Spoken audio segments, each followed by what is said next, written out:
निर्जर मामले को लेकर एक बार फिर से भारत और कनाडा के बीच तनाव की स्थिति बनी हुई है। ये तनाव इस कदर बढ़ चुका है कि भारत ने अपने राजनयिकों को कनाडा से वापस बुला लिया है।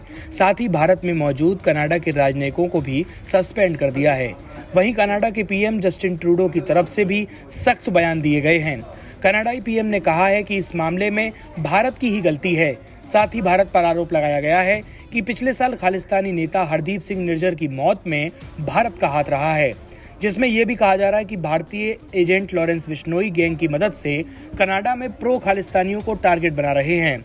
और इस मामले में अब फाइव आइज की एंट्री भी हो चुकी है। अमेरिका की तरफ से बयान दिया गया है कि भारत को हत्या की साजिश रचने के आरोपों को गंभीरता से लेना चाहिए। पिछले साल भी जब ये विवाद सुर्खियों में छाया हुआ था, तब अमेरिका, ब्रिटेन, ऑस्ट्रेलिया और न्यूजीलैंड इस मामले को लेकर कनाडा के पक्ष में बयान देते हुए दिखे थे। दरअसल ये चारों देश कनाडा के साथ एक संगठन का हिस्सा हैं। इस संगठन का नाम है फाइव आइज अलायंस। दोनों देशों के बीच बढ़ते तनाव के बीच ट्रूडो सरकार ने फाइव आइज अलायंस के देशों से संपर्क साधना शुरू कर दिया है। चलिए आज हम आपको बताते हैं आखिर क्या है फाइव आइज अलायंस। कहा जाता है कि फाइव आइज अलायंस की शुरुआत एक तरीके से द्वितीय विश्व युद्ध के समय ही हो गई थी। अपने अपने देशों की सुरक्षा की जरूरत को देखते हुए 1943 में अमेरिका और ब्रिटेन ने पहले एक संधि की। इस समझौते के बाद अमेरिका और ब्रिटेन सिंगल इंटेलिजेंस में औपचारिक रूप से शामिल हो गए। इसे ब्रिटिश यूएस संचार खुफिया समझौता कहा जाता है। 1946 में अमेरिका और ब्रिटेन का ये समझौता यूकूसा में तब्दील हो गया।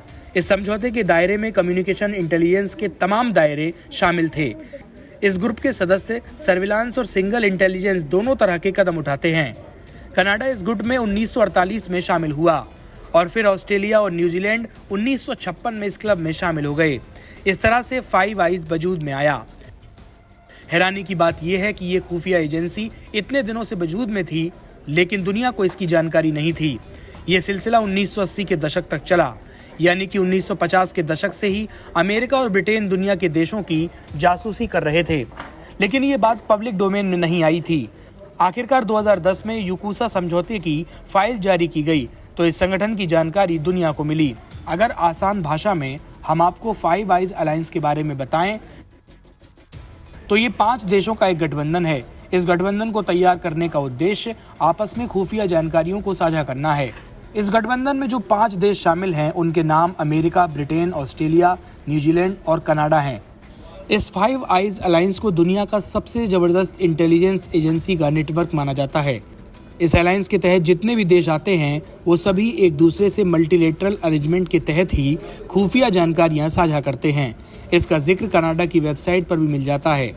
इस वेबसाइट पर इस अलायंस के बारे में जो कुछ लिखा है उसके तहत फाइव आइज अलायंस के तहत आने वाले देश एक दूसरे से मल्टीलेटरल अरेंजमेंट के तहत खुफिया जानकारियां उपलब्ध कराते हैं। इन देशों के लिए आतंकवाद और नेशनल सिक्योरिटी पहली प्राथमिकता में शामिल होते हैं। कनाडा के प्रधानमंत्री जस्टिन ट्रूडो अभी ये तरकीब भारत के खिलाफ इस्तेमाल करने की नाकाम कोशिश कर रहे हैं। कनाडा के प्रधानमंत्री जस्टिन ट्रूडो ने सोमवार को आनंद फानन में बुलाए गए एक प्रेस कॉन्फ्रेंस में कहा था कि कनाडा ने उन सभी सूचनाओं और इनपुट को फाइव आइज के देशों के साथ साझा किया है जिसमें कनाडा के मुताबिक पिछले साल खालिस्तानी आतंकी निर्जर की हत्या में भारतीय राजनयिकों के कथित रूप से शामिल होने के आरोप हैं।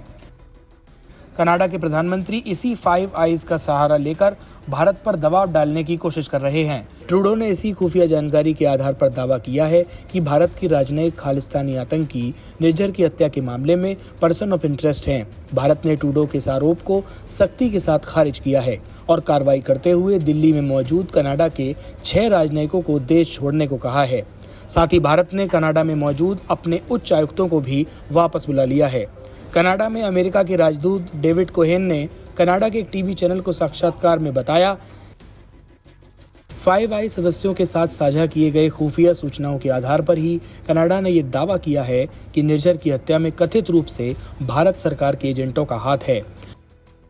हालांकि कुछ इंटरनेशनल रिलेशन के एक्सपर्ट्स मानते हैं कि ट्रूडो अभी इस केस को लेकर इसलिए भी अलर्ट हैं क्योंकि उन्हें लगता है कि वे फाइव आइज का सहारा लेकर इसके सदस्य देशों अमेरिका, ब्रिटेन, न्यूजीलैंड, ऑस्ट्रेलिया से भारत के खिलाफ बयान दिलवाकर वे अपने डोमेस्टिक ऑडियंस यानी कि कनाडा में मौजूद सिख कट्टरपंथियों का वोट हासिल कर पाएंगे।